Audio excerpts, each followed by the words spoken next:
profesora na Facultade de Formación de Profesorado de Lugo e nas xornadas falei sobre todo de criterios de selección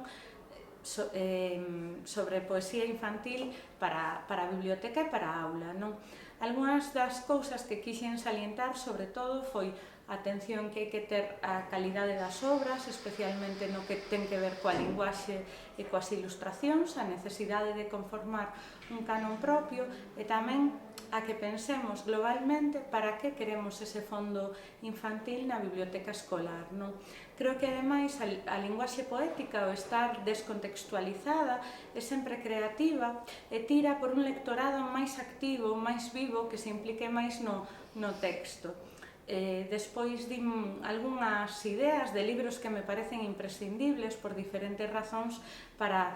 ter na biblioteca, non? Un pouco a idea que guiaba a miña presentación de fondo era xustamente eses versos de Celso Emilio Ferreiro que din: o pan é máis importante que a poesía, pero como comer o pan sen o compango da poesía.